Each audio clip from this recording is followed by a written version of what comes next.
Hi, my name is John, and I'm out here with affordable quality water. Today we're in Martha's Vineyard talking with a homeowner named Rhonda. Rhonda, thank you so much for joining us today. I know a lot of people out here have expressed some concerns regarding the condition of the water in the area, so that's why we wanted to meet and go over a water quality test result and show you exactly what's going on with the water and, more importantly, what can be done about it. So we're going to go ahead and get started. The first test that we're going to do is what's called a wise light test.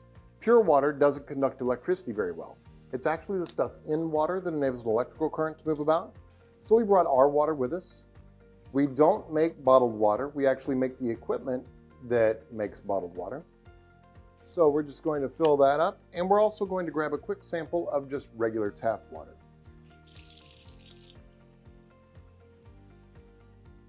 Okay, so we have two samples there, and as I said, the first test that we're going to do, Rhonda, is called a wise light test. Again, pure water does not conduct electricity very well. It's the stuff in water that enables the electrical current to move about. Now, as you can tell just by looking at both of these samples of water, you see how our water is crystal clear, but the water here straight out of the tap does have a lot of air bubbles.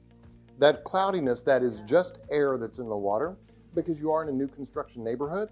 So a lot of times the lines are getting cut into as they tie in a new home. So that does introduce air. That's not anything to really be all that concerned with, okay? But we have what's called a wise light here. Again, I'm going to submerge that into the purified water, and you'll see there that the light bulb just barely illuminates. Just barely comes on at all. You see that? Yeah. Okay. But when I put it over here into the tap water, you see how much brighter that light is? So it's the impurities in tap water that allow it to be a good conductor of electricity. So now that we know that there's stuff in the water, we want to know how much there is, okay?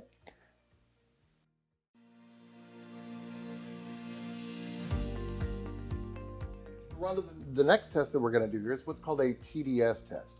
When tap water has an objectionable taste, a lot of times it's caused by the total dissolved solid content that's in the water.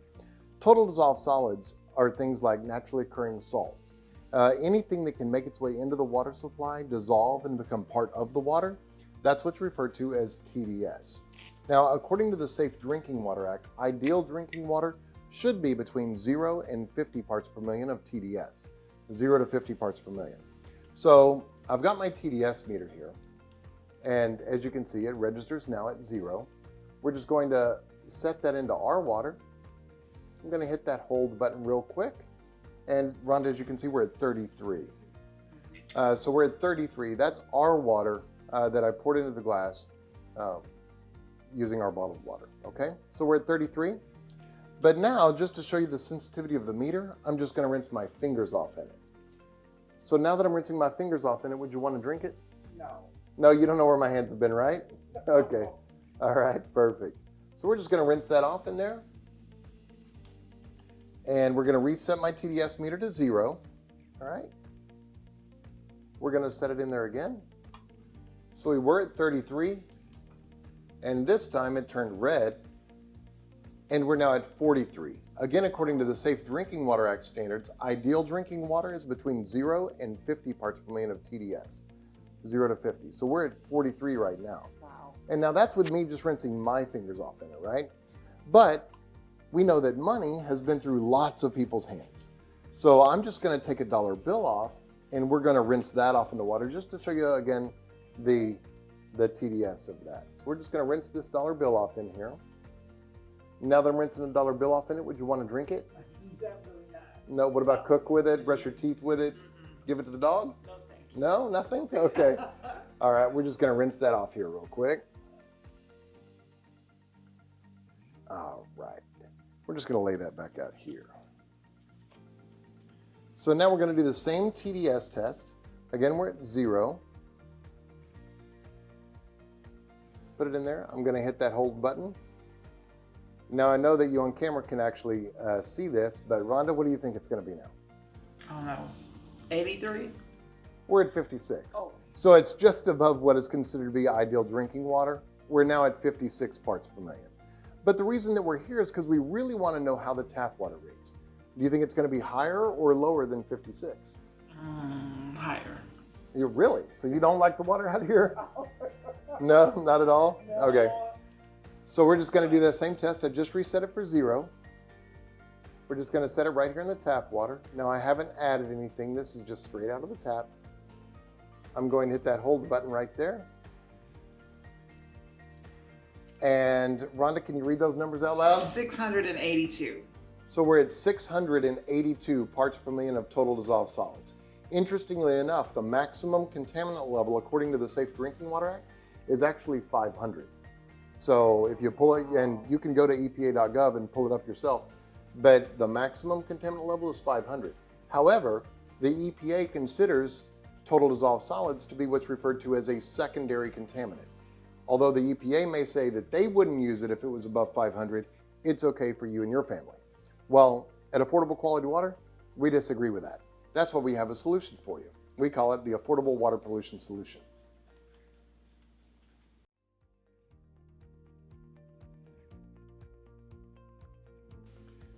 So the next test that we're going to do is what's called an electronic precipitation test. Now, I do want to caution you. A lot of our competitors like to use this next test as a scare tactic. And I use the word test kind of cautiously because it's not so much of a test as it is a demonstration. And really, it demonstrates to you that purified water doesn't conduct electricity very well. It's actually the stuff in water that enables an electrical current to move about. And we're going to demonstrate that to you using 2 aluminum rods, 2 iron rods. So we're going to go ahead and get started with this one. So we just placed 2 rods into each glass here. And I want you to notice, you'll see how the aluminum rod in the tap water glass, which is this one, is already having a reaction here with the water. Whereas the aluminum rod in our purified water, even though I rinsed my fingers off in it and the dollar bill off in it, still doesn't have much of a reaction. Now, everything that you're about to see in the water is not necessarily in the water. Some of it is being pulled off of the iron rod because of the conductivity of the tap water versus the conductivity of the purified water. You follow me? Okay? So really it's just a conductivity demonstration. Okay? I want to make that crystal clear.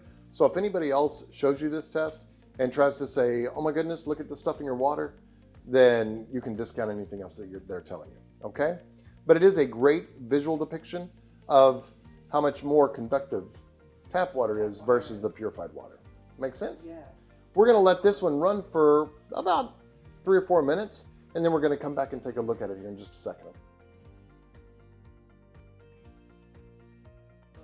The total dissolved solids, that 682 parts per million of stuff, what it's doing is it's using that to conduct electricity, and it's pulling iron off the rod. So really most of what you're seeing up here is actually iron from the iron rod. Right. It's not actually stuff that's in the water. Okay. But it's a great visual demonstration of what total dissolved solids is and does.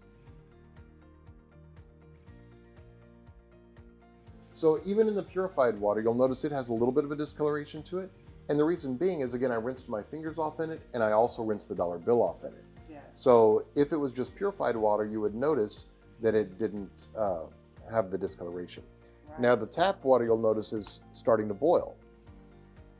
Because again, pure water is not a very good conductor of electricity. It's the stuff in the water that enables the electrical current to move about. So if you wrap your hand around this glass, you'll see how it's nice and cool. Oh, yeah. Now just touch the other one, but be careful because it is very, very hot. Right? Wow. So there you go. Okay? Big difference there. Big difference. Huge difference. It just shows you the conductivity of purified water versus the conductivity of the tap water.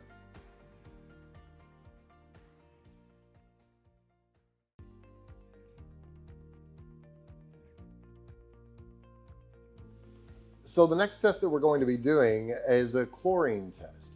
I don't know I know this is a brand new community, but if you've ever noticed in an older community what I call the bleach rainbows on the fence, that's where you have a wooden fence in your backyard or the side yard, and you'll notice it has these arches where the wood's discolored. Have you ever noticed that? Yeah, Right. absolutely.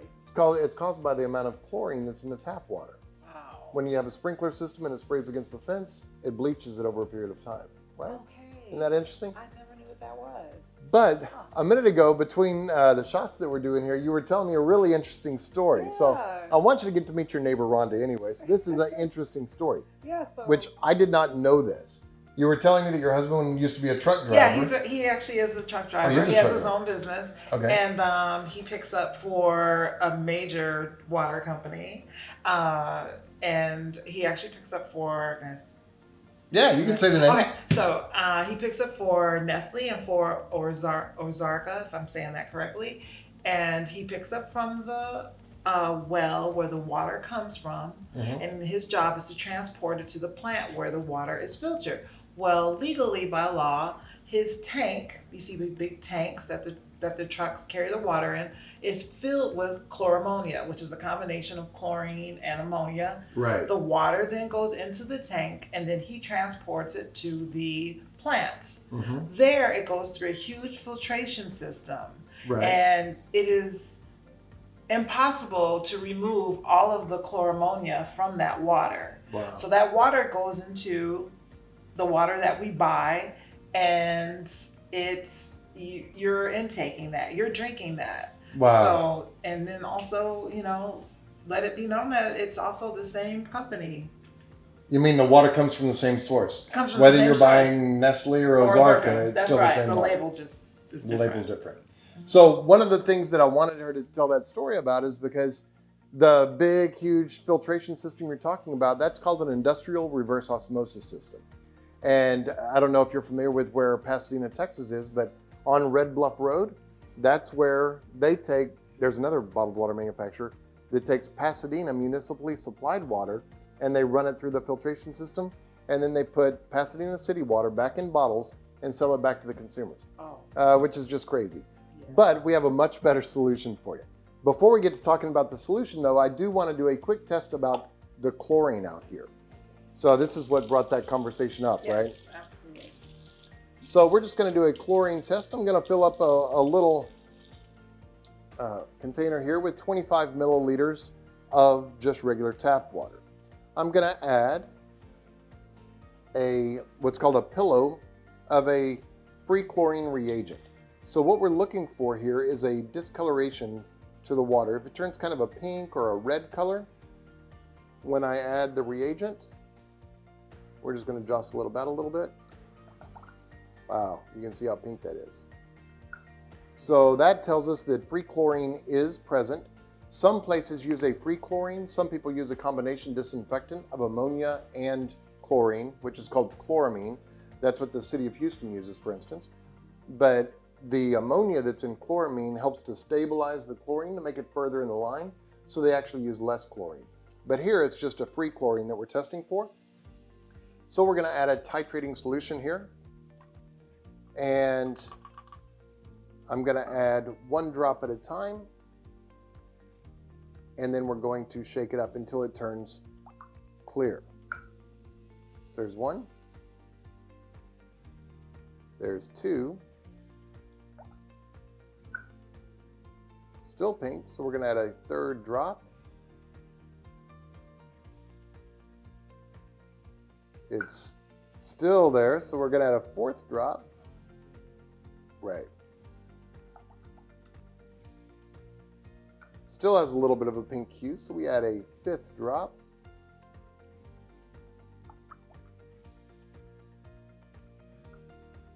It still has a little bit of a pink hue, so we're going to add a 6th drop until we get to where it is clear. So there's 6 drops. So now we take the number 6, we multiply it. It still has a pink hue. Let me add 1 more drop. Yeah. So there's 7 drops. That should take care of that pink hue. Does that look clear to you? It still has a pink hue. So we're now going to add, that makes 8 drops. Let me grab a white napkin to set up here.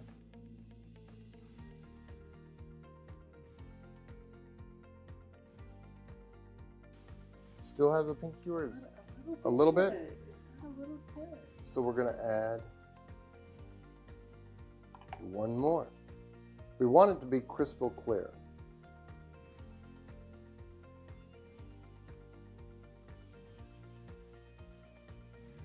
Wow. Yeah. We're still at 9. I mean, keep going. Sorry, this test, I did it before we started filming, and it was testing about 8. So the chlorine level out here does fluctuate a little bit. We're going to call it at 10. We're just going to say it's 10. So incidentally, so the way we calculate the amount of chlorine in the water is we take the number of 10, because that's how many drops we added. We multiply that by 0.2, and that'll give us the parts per million of free chlorine that's in the tap water out here. So if you take 10, multiply it by 0.2, you end up with 2 parts per million of chlorine. As ideal amount of chlorine in a swimming pool is actually 1 to 2 parts per million. So the chlorine out here in the tap water is what's ideal for a swimming pool. Okay? It's actually pretty crazy. Double the amount. Double the amount, right. Now, chlorine is also a drying agent. So I know earlier you were telling me your daughter has eczema. Oh, yes. So one of the things about chlorine is it'll actually dry out your skin. Have you ever noticed when you've gone swimming or your daughter has, Absolutely. you get out and you have really dry skin? Yes. That's one of the causes of that. So you have about double the amount of chlorine in your tap water is what you would find in a normal swimming pool. Way too much. But now let me show you what we can do about it.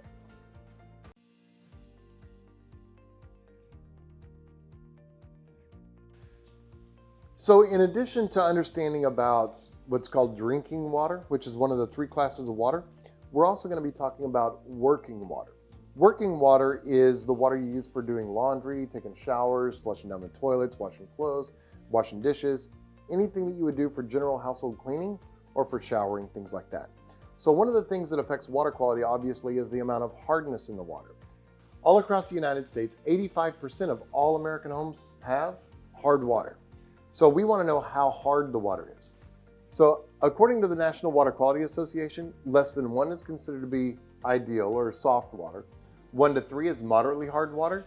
3 to 7 is considered to be hard water, and that's where 85% of all American homes fall. 7 to 10.5 is considered to be very hard water, and anything above 10.5 is considered to be extremely hard water. So we want to know how hard the water is out here in your neighborhood. So we're going to add 5 milliliters of water to my little jar. There we go. And I'm going to add what's called a hardness indicator solution. Now we're going to add 7 drops. If it turns blue, that's going to indicate that the water is naturally soft. If it turns pink, that will indicate the presence of hardness minerals in the water. So there's 4, 5, 6, 7. We just shake that up a little bit. And as you can see there, it did turn pink. So that does let us know that the water out here is considered to be hard. So how hard is it? We now add what's called a titrating solution, or it's an acid that's going to counteract with the hardness minerals in the water until we get the blue color we're trying to achieve. However many drops I add is how many grains per gallon of hardness there is in the water. So we're going to start with just 1, right? We're going to shake that up just a little bit. As you can see there, it's still pink. So let's add 2 more drops. Shake it up. It's still pink. So we now know that we're at 3 grains. Let's go on up to 5. So there's 5 grains. Still pink. Let's go up to 7.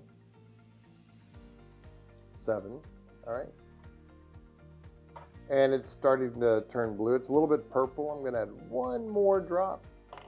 So we're going to call it about 7.5 to 8 grains per gallon of hardness, which means the water out here is considered to be very hard water. So that's what causes things like itchy, dry skin, scale buildup on your shower door, faucets, fixtures, rings around the bathtubs. Have you ever noticed after getting out of the shower, you're like, hey, honey, scratch my back? Yes. Right? You get that itchy, dry skin? That's my husband. Oh, that's your husband does that? Yeah. Okay, yeah. cool. All the time. Or you get a bath towel and you're drying off with it and it's like, oh. Yep. Okay. Yes. I understand. That. Okay, and that's why. Because when you have very hard water, which you do have out here, that means that the soap or the detergent that you're using can't do its job. It doesn't really create a lather. So I want to show you a demonstration next where we talk about the way soap interacts with hard water, and we're going to show you what can be done about it, okay? Thank you.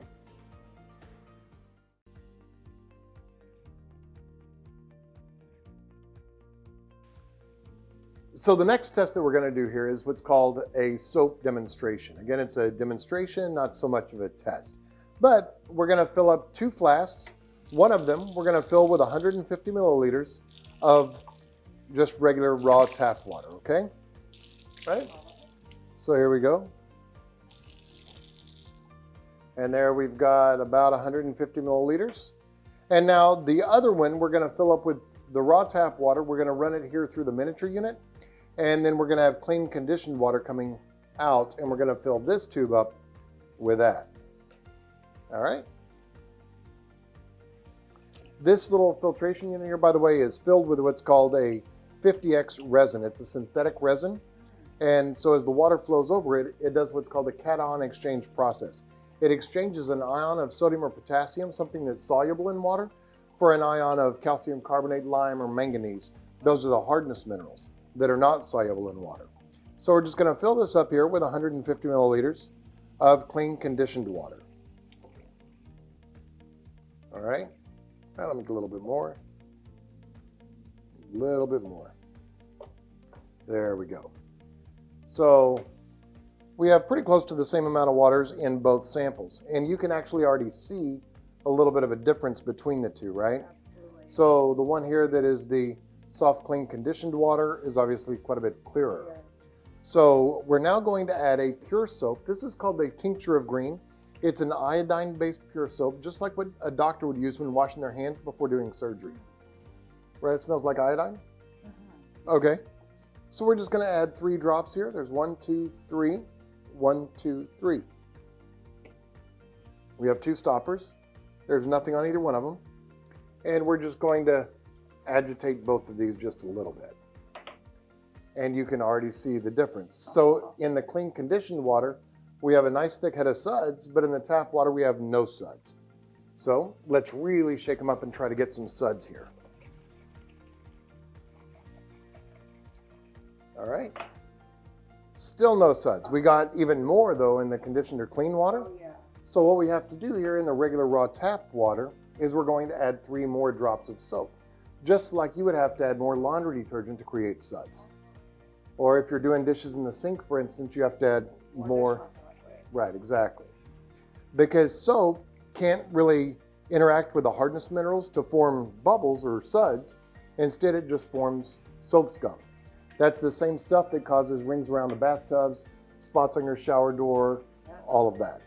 So we have twice the amount of soap, but we still have no suds. You're wasting all your detergent or your dishwashing liquid. That's right. So we're going to add 6 more drops. 3, 4, 5, 6. So now we have 12 drops of soap, again, versus only 3. So we should get some suds this time. Let's shake it up. And we get a little bit of suds, but you're going to notice they're going to dissipate pretty quickly, and it's going to leave behind a thick layer of soap scum or soap curd, the same stuff, again, that causes the rings around the bathtubs. But it's not just there. It also gets trapped in the fibers of the clothes whenever you do laundry. And I'm going to show you that by doing what we call our washcloth demonstration.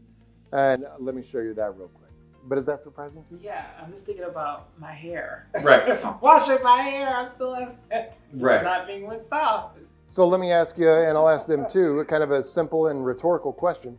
If I could show you how you could have an unlimited supply of this quality of water for not a penny more than what you're spending on this condition of water, which water would you rather have? Definitely this one. Definitely the clean one? Yes. Right, and that's what everybody tells us, all right? So I'll be happy to show you how we can do that here in just a second.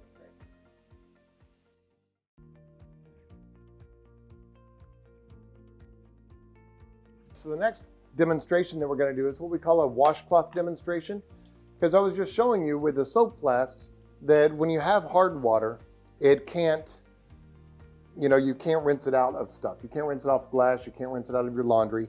So this is just a clean washcloth. Okay. There's nothing on it. And this is just a clean glass, like a Tupperware container. Okay. So we're just going to set that in here, and we're going to fill this up with clean water out of the miniature water conditioner. So again, it's just the regular raw tap water out here. We're going to soak or saturate this washcloth in the clean water. Okay. Then we're going to just shake it up and agitate it a little bit to see if we get any suds out of it.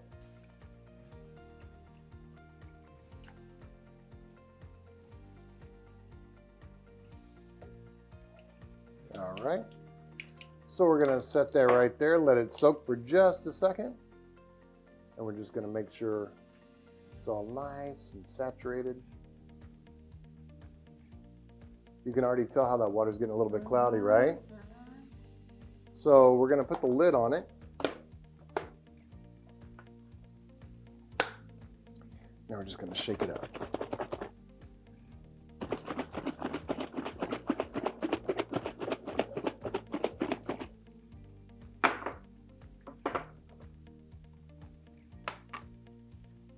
We're going to... You see how cloudy and dingy that is? Yep. Right. And all I added was just clean water. So where is all the cloudiness coming from? On the detergent left in the towel. Exactly right. Yep. So now that we wring that out, let's see what happens here.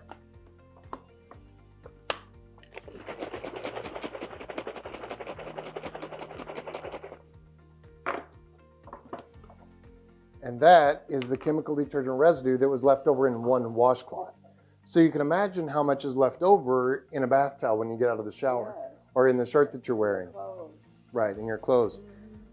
So when you know that there's that much chemical detergent residue left over in the fibers of the clothes that you're wearing or in the towels that you're drying off with, is there any wonder why so many people have itchy and dry skin? Absolutely. You can see how having clean water would definitely help with that. Absolutely. Right, excellent.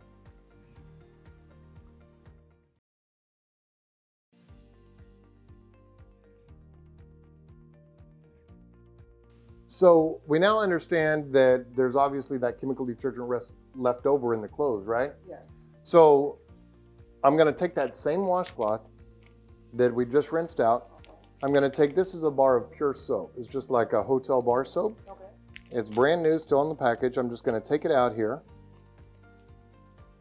And we're going to put a little bit of bar soap on this clean washcloth because we just rinsed out the washcloth.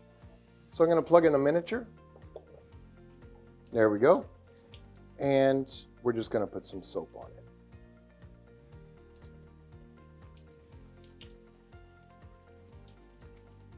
See how quickly we created suds there?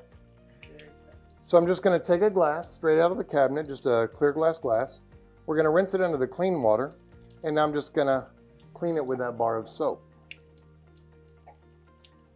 Because just like in clothes, when you wash things in hard water, it leaves behind a chemical detergent residue on the glass, just like it does in the clothes. Absolutely. Have you ever noticed how the glasses out of the cabinet may have a little bit of a spotty or a film on it? Yep. Then you have to rewash them again. Right. And then try to polish them with a paper towel? Yes. Right. So we're just going to rinse that guy out real quick. And we're just going to set it right up there.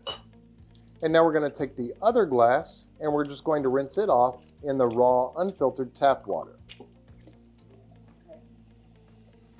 And now we're just going to set that glass there. So you can already see a big difference there between the two, right? Yes, absolutely. This one has spots and streaks on it already, and this one is completely clean. Right. Clear. So when I flip both of these over now, look at that. Wow. Remarkable. That's amazing. So we're going to take this Pepsi that I just got out of the refrigerator and we're going to pour equal amounts into both glasses. So we have the clean glass here. And now we have the other glass. So you can already see a difference between both samples of water or samples of Pepsi. So I'm going to swirl this one around just a little bit, kind of like we're going to be doing a wine tasting. You'll see that there's no suds develop. But in the other cup or the other glass, you're going to see those bubbles on the side of the glass, right? Yeah. So what are they doing? It's fizzing. It's reacting. It's cleaning the glass. It's reacting. Very well said. So what is it reacting with? It's reacting with a chemical detergent residue that's left over on the side of the glass, right? So that's what creates those suds there. Oh, yeah. Okay? I wouldn't want to drink out of that. So now go ahead and just smell this one. Like really, really smell it. Smells like Pepsi? Smells like Pepsi. Okay, go ahead and grab the other one and smell it.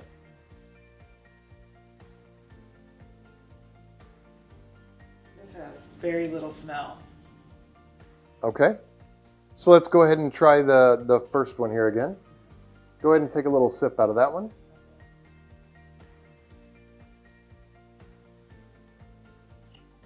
Comes alive, right? Tastes really good? Yeah.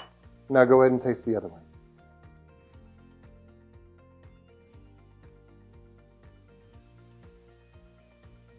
Which one has more body or fizz? This one does.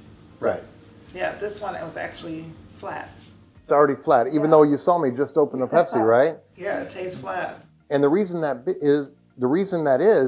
is because soft drinks, just like beer, wine, most beverages that we drink, are actually very acidic. So when you pour that into a glass, it cleans that chemical detergent residue off the side of the glass. So whenever you're taking a sip out of a glass, you're ingesting that stuff that says, caution, keep out of reach of children, don't drink it or swallow it. If you do, call the poison control number, right? So there's a big, huge difference there between the two. Wow. Which one would you rather have? Definitely this one. Definitely the clean one, right? Yeah. Obviously. Okay. And also look at the spots on the glass. I'm going to step out of the way so the camera can get that. But you can really see that against the dark background, the water spots and everything left over on the glasses. Yep. You would have to rewash that glass again.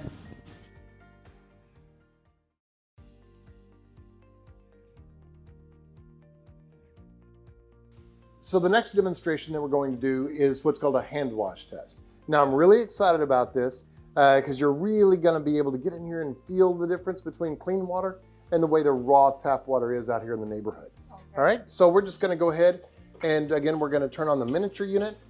So we have clean water there and then we have tap water right here. Okay. So I want you to go ahead and take the same bar of soap that we did the washcloth with in the glass wash. Yes. And I want you to work up a nice thick lather on both your hands, just like you're going to be doing surgery on somebody.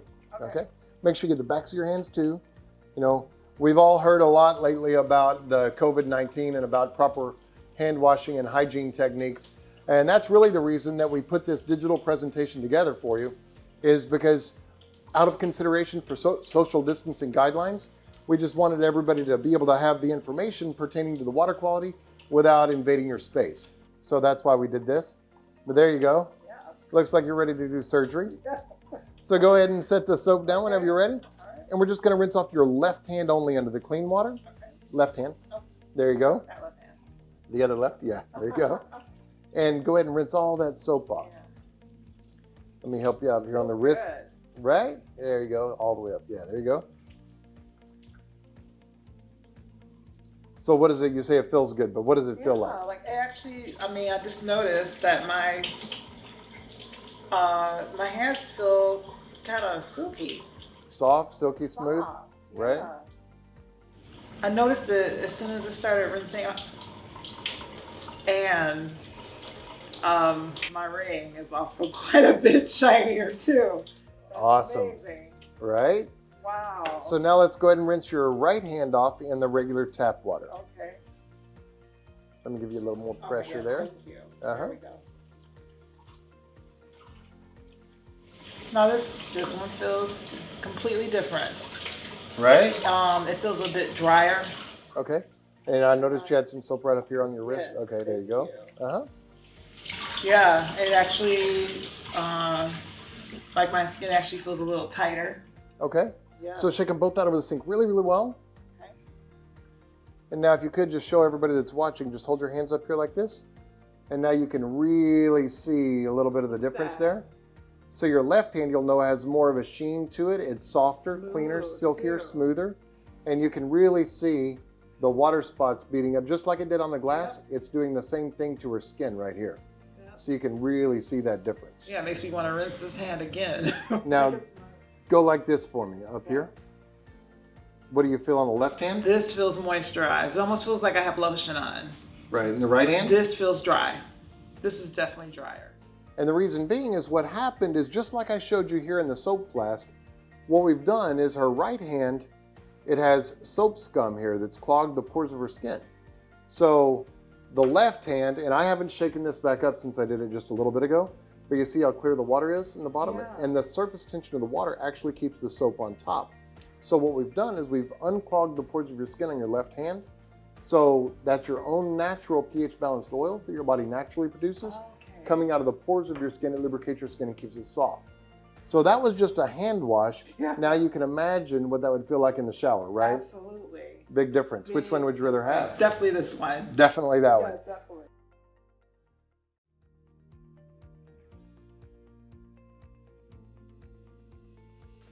So Rhonda, now that I've had a chance to show you a little bit about your water, what are your thoughts? I am very excited about this. I'm excited to use it in my household, with Right. my family. My daughter has eczema. She will definitely benefit from this as well. But this is going to be a really good thing for us. Absolutely. And one of the things that we do for all of our customers is we give you a 5-year supply of all natural soaps and cleaning products. So what you can do is you can take a significant amount of the money that you're already spending anyway, like on Walmart, Target, wherever you go buying all your cleaning products, and we actually give you a 5-year supply of all natural soaps and cleaning products. It includes your bar soap, shampoo, laundry detergent, dishwashing detergent, multi-purpose cleaner, glass cleaner, all the stuff that you would normally be spending, I believe you said around $100 a month on. Oh, definitely. And then you take a significant portion of that and put it back into your pocket and still enjoy the benefits of having clean water throughout your entire home and protecting the investment of your home. One thing that I didn't tell you yet is about 17 to 22% of the home is just in its plumbing supply. Whether it's the plumbing distribution system, the water heaters, faucets, fixtures, bathtub, shower sinks, toilets, any of that kind of stuff, 17 to 22% of the value of your home is tied up in that. Yes. So I'm sure now that you can understand how having clean water will help to protect that investment, right? Yes. So I wanted to show you some of the fragrances. This is what I use at my house. This is the laundry fragrance that I use. It's called Fresh and Clean. Now, the soaps are from a soap company called Sonoma County Soap Company. Sonoma County Soap Company is one of the leading all-natural soap companies in the United States. And it's a 5-year supply formulated for a family of 4. I like this. It's really fresh, very clean, Right. brisk. Yeah, I like that. Excellent. And then do you like lavender? I do. Okay, so my wife loves this one. It's the lavender chamomile. Oh, okay. Oh, yes, I love this. Awesome. Yes, it's very soft. I like that. Now, I'm gonna let you smell something just because I'm curious for my own information. Okay. It's called almond verbena. This is what I use as my shower gel. I've let a lot of different customers smell it, and it's usually the men. They're like, oh, that smells great. It's very masculine. It's awesome. Has this musk kind of a scent. Okay. And some women are like, oh, no, I don't like that one. I want to know your opinion. No, I really like this. You do like that one? Yeah, I really like this because it's not too strong, and sometimes you want something different than a floral fragrance. For sure. Yeah. And that's what I like. So anyway, there's a lot of different fragrances. You can actually pick and choose and customize your own fragrances. We would love to walk you through that process and show you how that works. But again, my name is JD and I'm with Affordable Quality Water. I wanted to thank you for taking the time to watch this. Rhonda, thank you for joining us. You were fantastic. And she's one of your neighbors out here. So if you see her in the neighborhood, make sure you say, hey, you're famous, right? So it's a lot of fun. So thank you again for watching. My name is JD. If you have any questions, reach out to us. You can find us online at Affordable Quality Water or getqualitywater.com. Again, that's getqualitywater.com, or feel free to give us a call at 281-918-3355.